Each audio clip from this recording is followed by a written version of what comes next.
Hello, I'm Dr. Bridget Nash, and I'd like to welcome you to The Therapy Show, a podcast series that seeks to demystify mental health treatment. Today, I'm honored to welcome Dr. Nicole Stadnick, who is a psychologist and an assistant professor in the Department of Psychiatry at the University of California, San Diego, as well as co-director of the Altman Clinical and Translational Research Institute's Dissemination and Implementation Science Center, an investigator in the Child and Adolescent Services Research Center.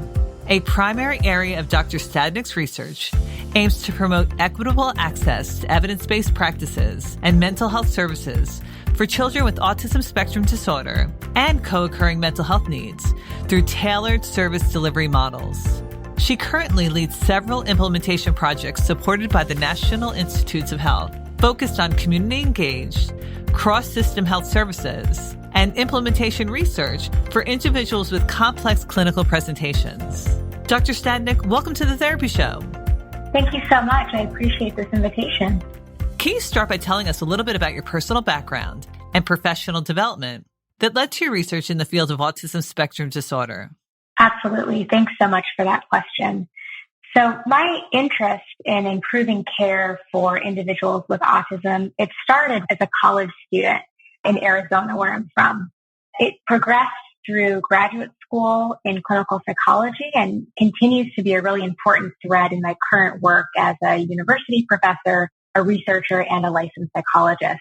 So a little bit more about that background. Back in college, I worked as a respite provider and at the same time was a research assistant on a university-based intervention for pediatric anxiety tailored for Latinx communities. And with both of those experiences, I saw the gap between what's being done in research settings and developing these really beautiful evidence-based interventions and what's happening in real-world practice, where I was this respite provider working with parents, and we both were at a loss of kind of what were the effective skills and tools to be using with children who have mental health and autism needs. So I attempted to learn how to address that implementation gap through my doctoral program in clinical psychology and a master's in public health. And my work has expanded over the past decade or so to center on implementation science, community engagement, and health equity, still with a central focus on autism and children's mental health services. I have touch points with other communities who are facing health concerns or needs, but my start and really my heart is improving care for autism and mental health. How would you briefly explain autism spectrum disorder to a non-professional? Great question. So autism is a neurodevelopmental condition, meaning that it has roots in a person's brain development and their genetic code or makeup. So autism can look and be experienced very differently between people and by even the same person as they get older. And I really want to emphasize that every person with autism, they may have a different experience and a unique way of understanding and experiencing the world. In fact, there's been recent attention to how a person with autism even describes themselves using person first or identity first language. From a clinician's perspective, I've been formally trained in diagnosing autism through specialized assessment tools.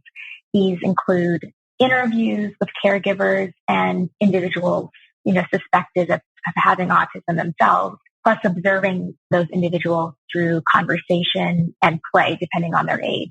In light of the understanding that autism can be experienced and look differently across people, the most recent diagnostic manual, the DSM-5, it has modified the diagnosis of autism. So previously, about 5 years or so or more, in the previous version of the DSM, autism was divided into several diagnoses. So this included autistic disorder, pervasive developmental disorder not otherwise specified, and Asperger's syndrome. But now it's combined into the current autism spectrum disorder name. A few other pieces to note here. So the hallmark features of autism are broadly in two main categories. So the first is difficulty with social communication and limited or very specific prominent interests or repetitive patterns of behavior. These can in turn mildly to very significantly impact a person's school, work, play or daily activities.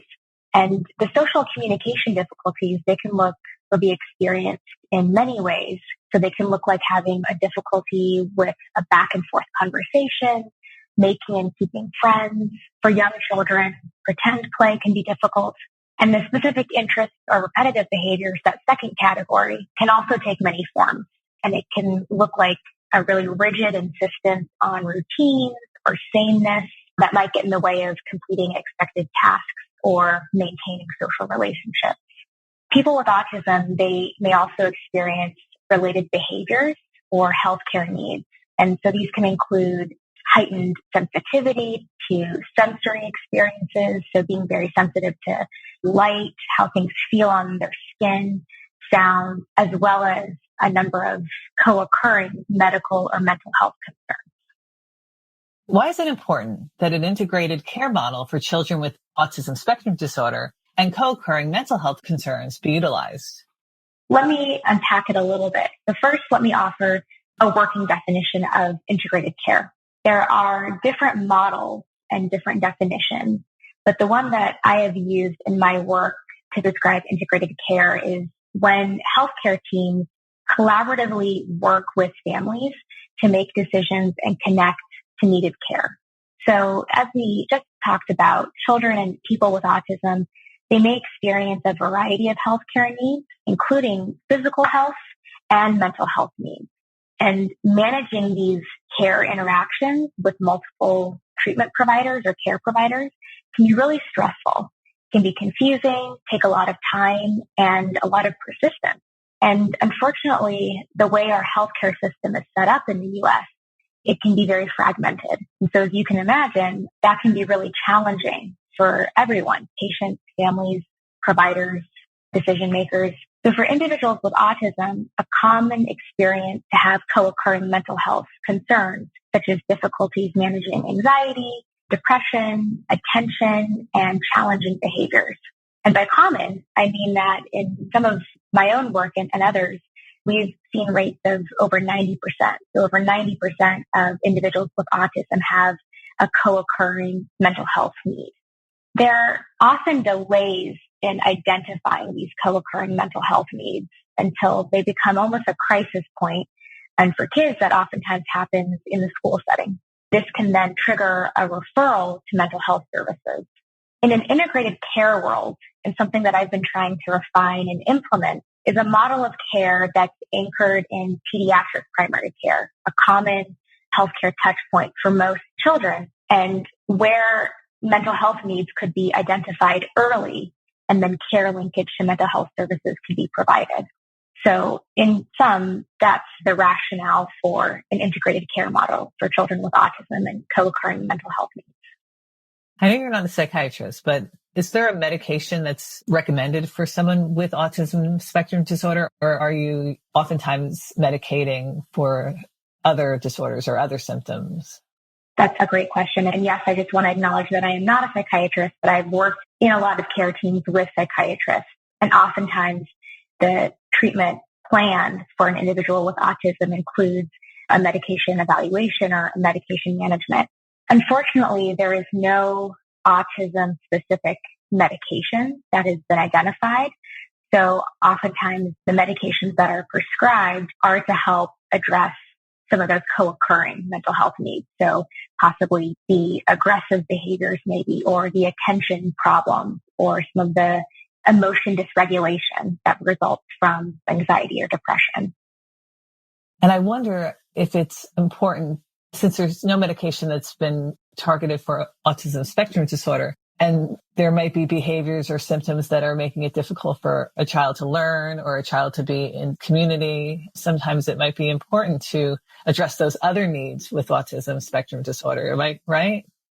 Yes, absolutely. As autism is understood, it's pretty pervasive and can be impacting and impactful on all areas of a person's life. So absolutely some of those medications and even the non-pharmacological medications might be to help address skill development that could help with the social relationships or with maintaining attention in school or being able to be a little bit flexible if routines or a schedule changes. And can you describe the integrative care model that you have co-created and what does it entail? Yes, absolutely. So the integrated care model that is co-created, and I'll go back to that point about co-creation in just a second, it's called ATTAIN.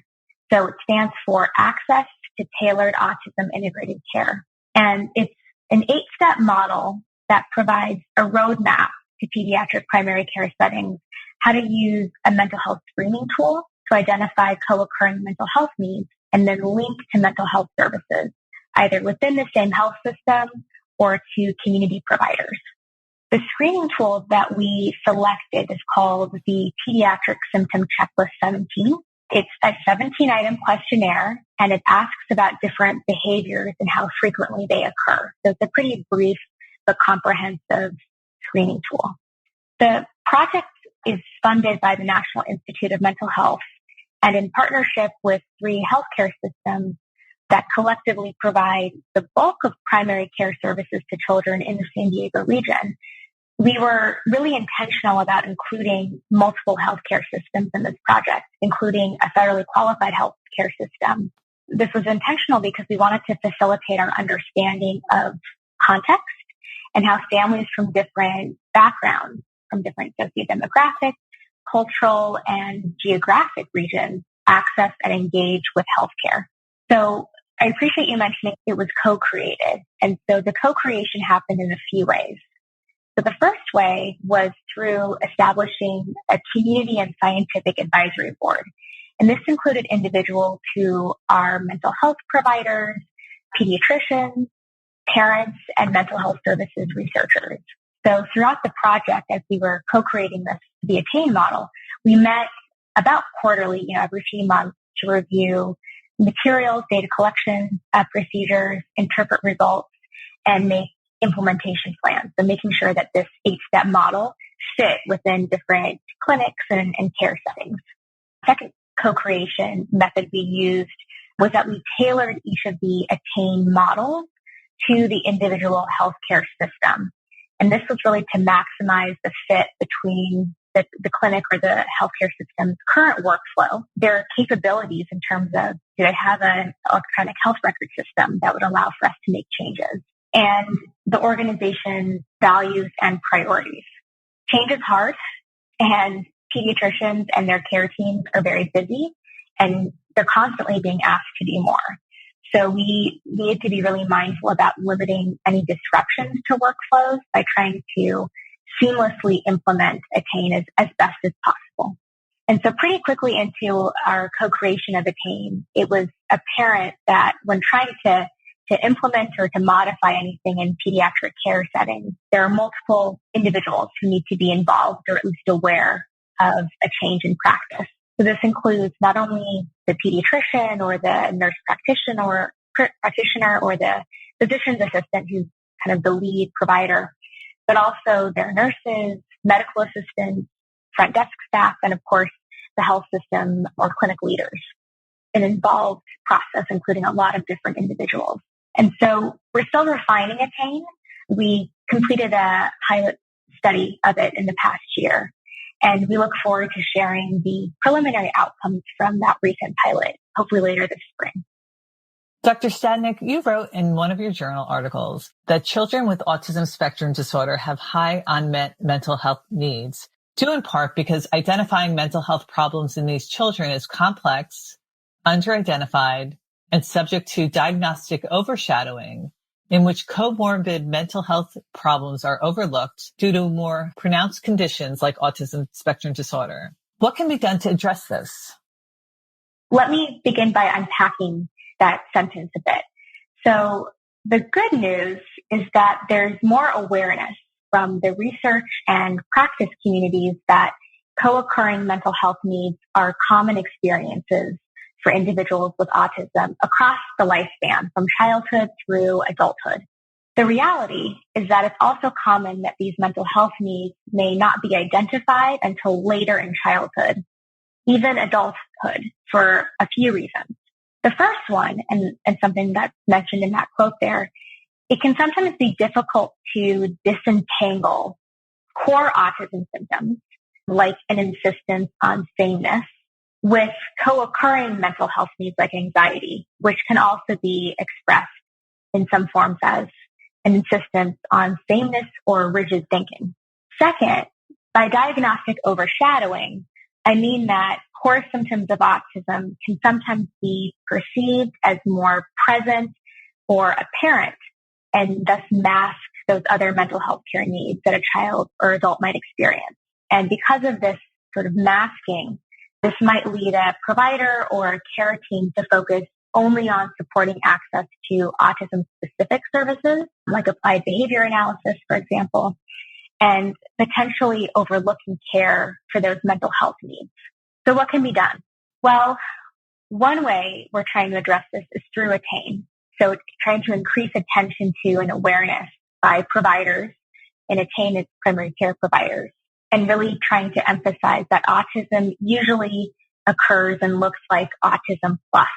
So autism plus co-occurring mental health or physical health needs. And that screening for co-occurring mental health needs is really important. Do you think it is important for mental health clinicians treating patients with autism spectrum disorder to have specialized training? Also, what about primary care physicians? Would they benefit from training in autism spectrum disorder treatment like ATTAIN? So in an ideal world, yes to both. However, both mental health clinicians and primary care providers, they're often required to be trained in ways that allow them to be more generalist in their practice so they can serve the greatest number of people. And when resources and time are limited, it can be difficult to decide which areas to emphasize for specialized training. From our work with ATTAIN and with other autism mental health interventions, we've seen that children with autism can comprise a pretty significant proportion of the clients or the patients who mental health providers and primary care providers see.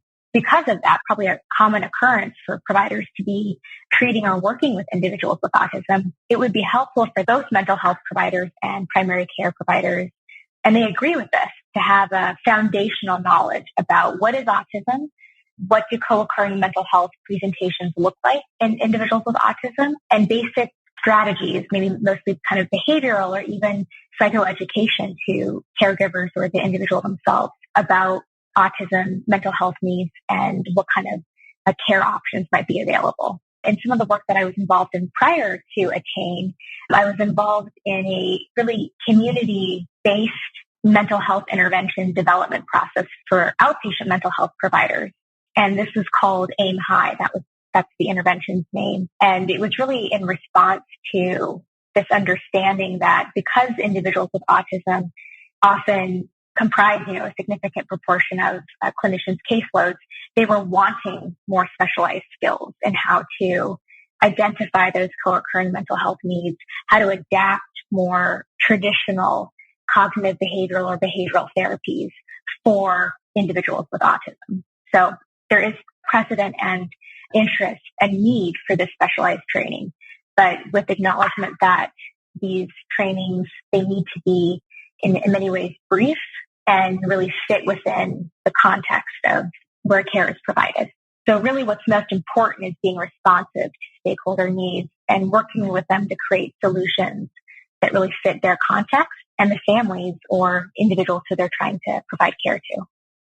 And I wonder if it's important to also at least provide some education to schools and school systems, because isn't it true that with somebody who may have autism spectrum disorder, it could become more apparent when there's a school change or more is required academically for them. And so teachers and administrators and school psychologists also might benefit from some additional training. Am I right? 100% right. Yes. And so in fact, for children, for school-age children, we found that the most common pathway to them accessing outpatient mental health services was because of a school concern. The teachers or maybe the school psychologist, someone at the school identified that there was a need, often a challenging behavior that was interfering with the classroom or with the child's ability to participate in class. And that was escalated to a referral for mental health assessment. And so with AIM High, which is the intervention that we developed for community mental health clinicians, we worked with school-based providers as well, kind of acknowledging that it would be helpful to provide some of that specialized training to the school system and to the school providers, because they're a common, and I think the most common provider of care to children. And they can be some of those first line interveners when they identify, a need for children.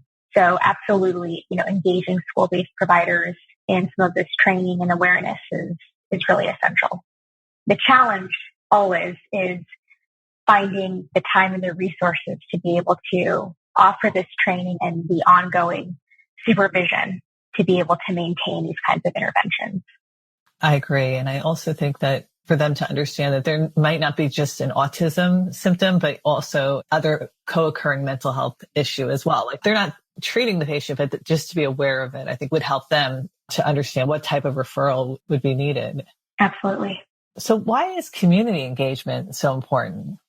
So ultimately, community engagement, it can facilitate better interventions, better implementation of those interventions, and long-term, better sustainment of implemented interventions. In my own work, community engagement is really an essential element, and it's core to the ethos of implementation science, which is the broader field that my work is really inspired and moving into. And so a key motivation driving implementation science is that effective treatments, evidence-based treatments, they often get stuck on their way to being offered routinely in care that people have access to or are trying to access. So working with community members and stakeholders can significantly help reduce those stuck points. And the earlier they're involved, the community members, parents, patients, providers, the better. There are several community engagement methods that I'm incorporating into my own work. So one of them you heard a bit about was some of these co-creation methods with our community advisory board and with our tailoring of implementation plans with service systems. Other community engagement methods include developing or co-creating a theory of change with community members or stakeholders, something called pre-mortem brainwriting, and assessment of community engagement through survey and ethnographic or observational approaches. So I'm really excited about advancing community engagement methods more and more throughout my future work. Community engagement, it's hard work. It's not for the faint of heart. It's resource intensive, but I've really only seen it pay off. So community engagement is something I'm very committed to in the work that I do. So we have all of these therapies that we know work that are oftentimes seen and implemented in research settings, but you're trying to bring it into the community with, of course, the hard work that it's needed. But that's the most important thing. But why aren't we doing it? Like, what do you think is a barrier of, I know that it's hard work, but I just think that implementation in the community setting is so important.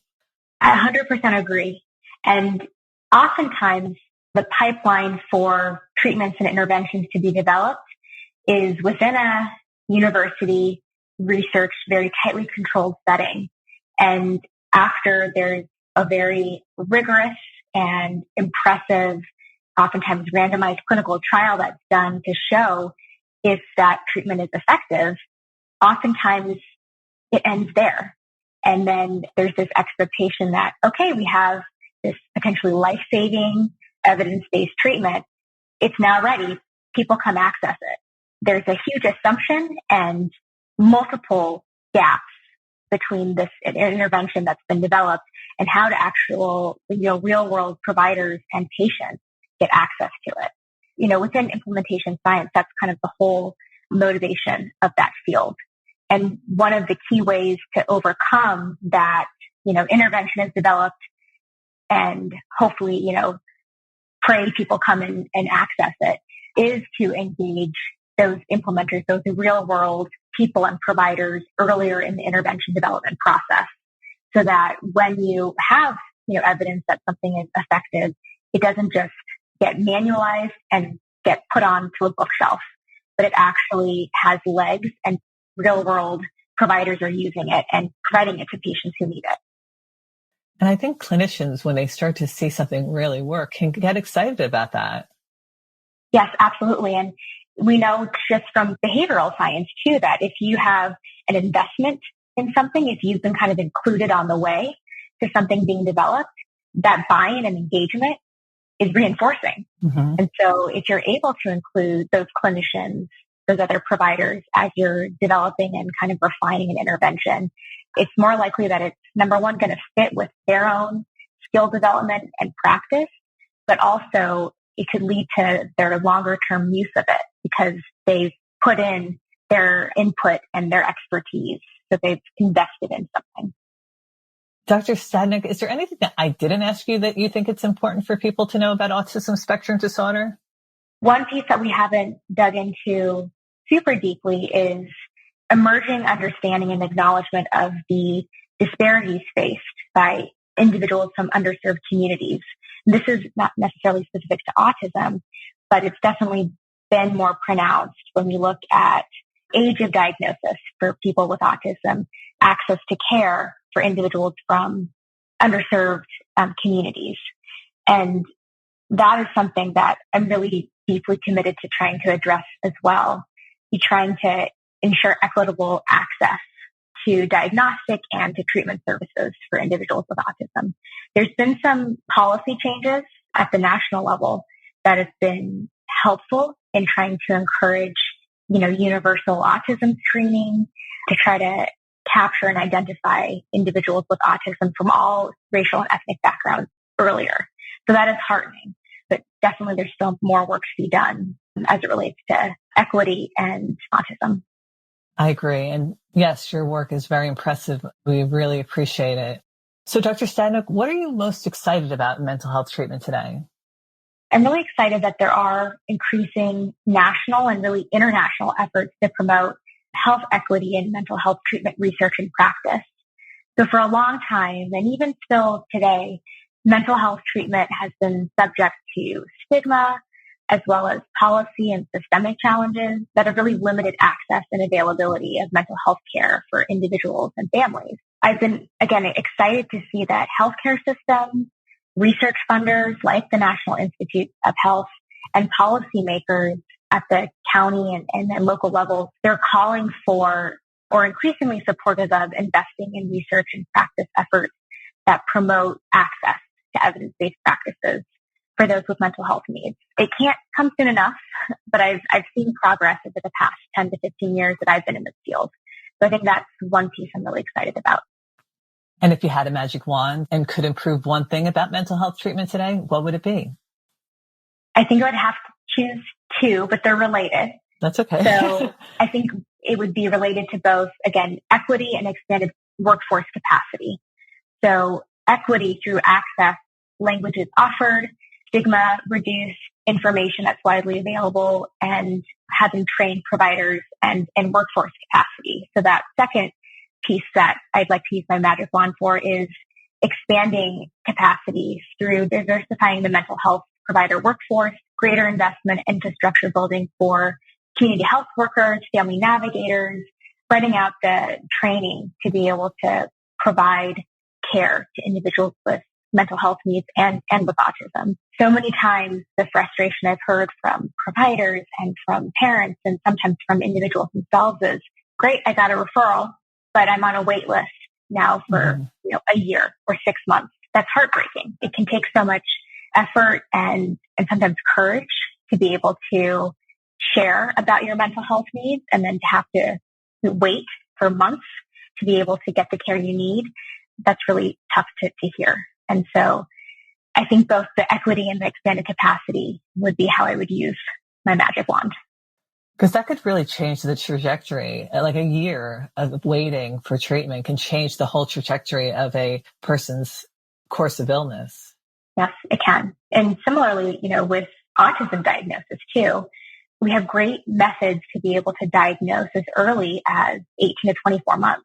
The longer that a child waits or has to wait to be diagnosed if they have autism, that's time wasted that they could have been, them and their parents, been involved in, behavioral treatment, for example. So absolutely, time is of the essence when it comes to mental health care.